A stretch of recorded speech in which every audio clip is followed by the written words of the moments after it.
안녕하세요. 윤성규 세무사입니다. 이번 시간에는 지난 시간에 이어서 사업자 등록의 모든 것 2부에 대해서 한번 말씀드리겠습니다.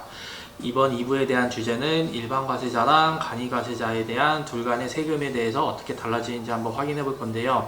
꼭 끝까지 시청을 하셔갖고 둘 간의 세금이 어떻게 확연히 차이가 나는지 한번 알아보시기 바랍니다. 이번 시간에는 일반 과세자랑 간이 과세자에 대해서 둘 간의 세금이 어떻게 달라지는지 한번 알아보도록 하겠습니다. 일단 구분을 보시면은 일반 과세자, 간이 과세자 이 두 개를 비교해 보면은 이 부가가치세 신고 같은 경우에는 일반 과세자는 2번 해야 되고 간이 과세자 같은 경우에는 1년에 한 번만 하면 됩니다. 부가가치세 환급을 보시면은 일반 과세자는 환급을 받을 수가 있고 간이 과세자는 환급을 못 받습니다. 그리고 납부 의무 면제, 이거는 매출이 연매출이 4,800만원 미달이 되면은 부가가치세를 면제해 주겠다는 내용인데요. 이 내용에 대해서는 일반 과세자는 그런 규정이 없고 간이 과세자만 이제 연매출 4,800만원이 안 될 경우에는 부가세를 아예 면제를 해줍니다. 그리고 매입 시 부가가치세 10% 부담을 하게 되면은 일반 과세자 같은 경우에는 공제가 가능하고 간이 과세자는 아예 불가능한 건 아니고 거의 불가능하게 됩니다. 그리고 세인계산서 발급은 일반 과세자는 가능이고 간이 과세자는 원칙적으로 불가능한데 연 매출이 4,800만원 초과하면은 세인계산서를 발급을 해야 됩니다. 현금영수증 발행은 이게 둘 다 가능이라고 제가 써 있는데, 이거는 제가 왜 이렇게 비교 대상에도 차이가 없는데 왜 현금영수증 발행을 넣었냐면은, 이게 간이 과세자랑 거래를 하다 보면은 세금계산서 발급이 안 되기 때문에 뭐 증빙을 못 받는 거 아니냐라고 할 수가 있는데, 간이 과세자라고 하더라도 현금영수증 발행은 가능하기 때문에 현금영수증 꼭 받으시길 바랍니다. 그리고 부가가치세 징수는 이 거래 상대방에게 부가가치세 10%를 징수하냐 안 하냐인데, 일반 과세자는 부가가치세 10%를 받아야 되고 간이 과세자는 부가가치세를 받으시면은 안 됩니다. 그러면 이제 이 간이과세 제외 대상이라고 있는데, 간이과세자를 모든 사업장이 다 신청을 할 수가 있는 게 아니라 이제 요건에 충족되는 사업자만 간이과세자를 신청할 수가 있고, 반대로 이제 요건에 충족이 안 되는 경우에는 간이과세자를 하고 싶어도 신청을 못 합니다. 그 세 가지를 보면은, 첫 번째, 간이과세가 적용되지 아니하는 다른 사업장을 보유하고 있는 사업자.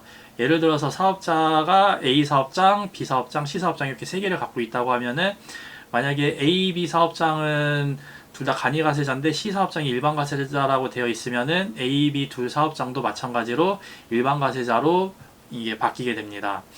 둘 이상의 사업장이 직전 연도에 공급 대가 합계액이 8천만 원 이상인 사업자. 만약에 예를 들어서 A 사업장이 매출이 뭐 6천만 원, B 사업장이 6천만 원 이러면은 각각 놓고 봤을 때는 간이 과세자 기준금액이 8천만 원 미달되면은 간이 과세를 적용받을 수가 있는데요. 이렇게 되면은 각 사업장별로 8천만 원 안 되기 때문에 둘 다 간이 과세자를 적용받을 수가 있다고 착각을 하시는데, 이 둘 사업장 매출액을 합쳐가지고 8천만 원이 안 돼야지만 둘 다 간이 과세자 사업장으로 적용받을 수가 있습니다. 그리고 업종, 규모, 지역 등을 고려해서 대통령령으로 정하는 사업자. 이거 같은 경우에는 여기 업종을 보면은 제조업, 도매업, 전문 서비스 이렇게 나와 있는데, 보통 제조업 같은 경우에는 물건을 만들어서 판매할 때 도매업에다가 물건을 팔기 때문에 이 거래 상대방이 사업자입니다. 이 사업자들은 거래를 할 때 세금계산서를 요구하기 때문에 애시당초에 제조업에 대해서는 간이과세자를 적용을 못하게 만들어졌습니다. 마찬가지로 도매업 같은 경우에도 이 바로 소비자한테 파는 게 아니라 일반적으로 소매업에다가 물건을 팔고 있기 때문에 주로 사업자랑 거래를 합니다. 따라서 사업자랑 주로 거래하는 그 업종 같은 경우에는 간이과세자가 안 된다고 생각하시면 되시고, 예를 들어서 상대방이 뭐 최종 소비자, 예를 들어서 뭐 음식점업 같은 경우에는 주로 소비자들이 많이 이용하기 때문에 그런 업종들에 대해서만 간이과세자를 적용하고 있습니다. 규모에 대해서는 이제 간혹 가다가 간이과세자를 적용을 안 시켜주는 경우가 있는데요. 이 신규 사업자 같은 경우에는 대부분 간이과세자 신청을 하면 받아주긴 하는데, 예를 들어서 뭐 사업장 평수가 뭐 200평, 300평 이렇게 돼갖고 뭐 임대료만 해도 뭐 1년에 뭐 1억 가까이 나가는 경우가 있는데요.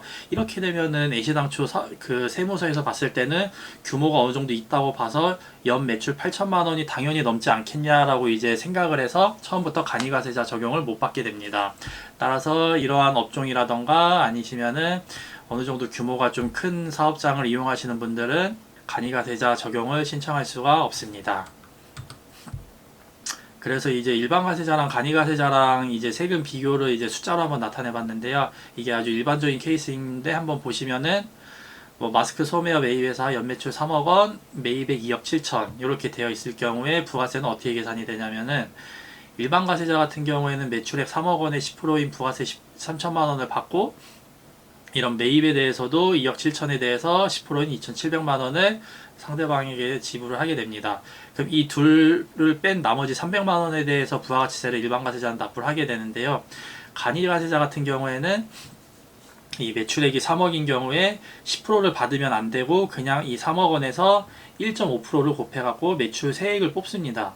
이 1.5% 같은 경우에는 도소매가 1.5%고 이거는 업종마다 퍼센테이지가 다르기 때문에 저는 이 소매업이라는 회사를 가정으로 해서 계산된 세금이니까 참고하시기 바랍니다. 그리고 매입할 때도 2억 7천에 부가세 10%인 2,700만 원을 지불해야 되는데 간이가세자는 2,700에 대해서 환급이 안 되기 때문에 매입 금액 전체가 2억 9,700이 됩니다. 여기서 환급이 거의 불가능이라고 했던 부분은 이 매입 금액에서 0.5%를 세액공제를 해줍니다. 그래서 2억 9,700에 0.5%인 148만 5천 원을 매입세액으로 빼주고 이 둘 간의 차이가 300만 원이 나오게 됩니다. 따라서 이렇게 되면은 뭐 일반 과세자랑 간이 과세자랑 세금 차이가 별로 차이가 안 나게 되는데요. 뭐 일반적인 케이스 같은 경우에는 간이 과세자든 일반 과세자든 세금 차이는 크게 없습니다.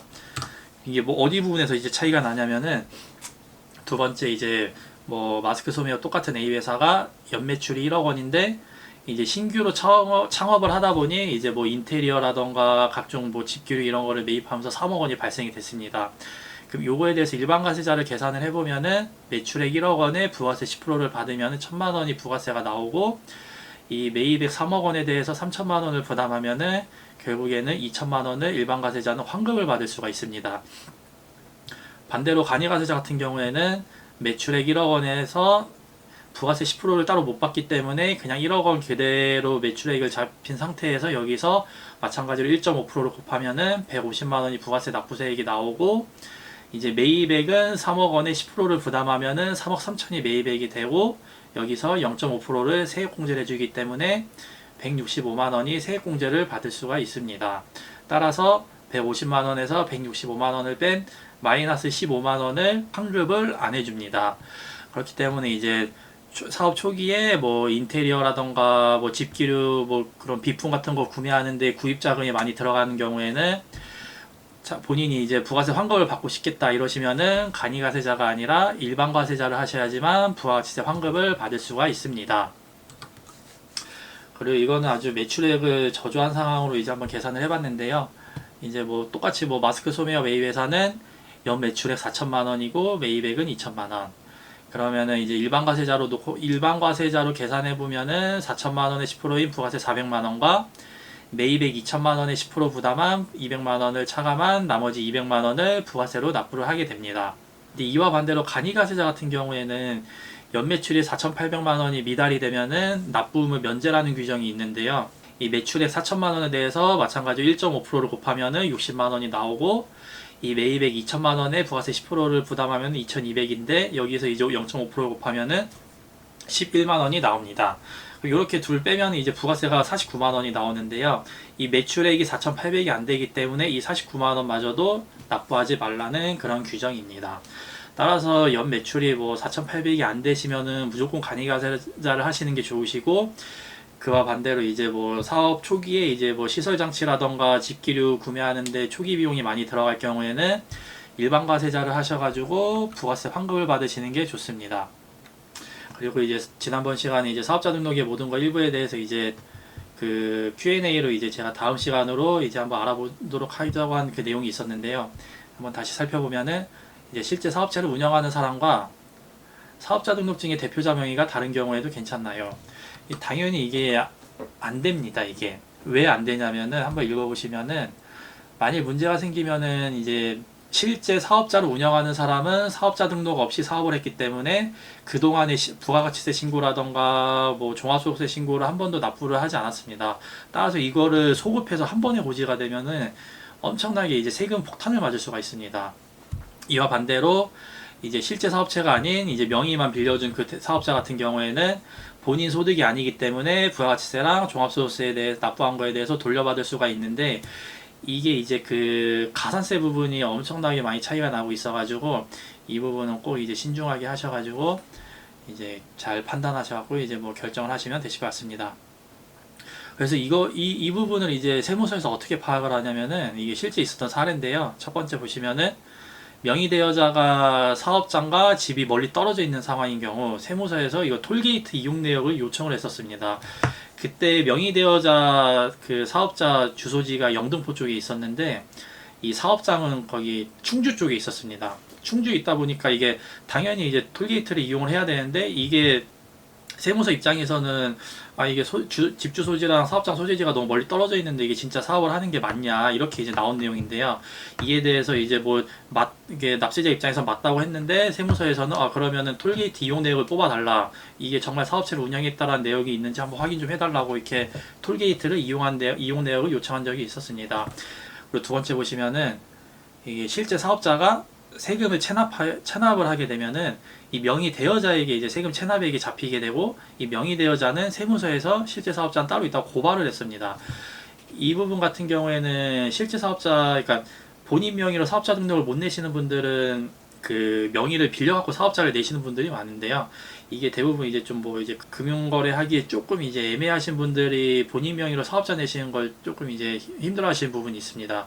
그럴 경우에 이제 명의를 빌려서 이제 사업을 하시게 되는데, 이게 정말 세금을 체납을 하시는 부분들이 많아가지고 이 명의대여자분께서는 이게 어떻게 이제 이 고발을 했냐면은, 본인이 이제 그 지병이 있어가지고 이제 병원에서 이제 수술을 받고 이 수술에 대한 보험금 청구를 했는데, 이 보험회사에서는 보험금 지급이 안 된다고 이제 그 명의대여자한테 얘기를 했습니다. 이게 왜 안 됐냐 그랬냐면은, 세무서에서 이게 명의대여자가 세금을 안 내가지고 이 압류를 걸었었습니다. 뭐 보험이라던가 예적금 통장 이런 거에 압류가 걸려 있어가지고 보험회사에서는 이 명의대여자에게 이제 뭐 보험금 지급을 못하고 있기 때문에 이거를 좀 취소하지 않는 이상은 못 받는다라고 해서 이 명의대여자는 세무서 갖고 실제 사업자는 따로 있다고 고발을 하고 이 압류를 좀 풀어달라고 해서 이제 보험금 청구를 요구한 사건이었습니다.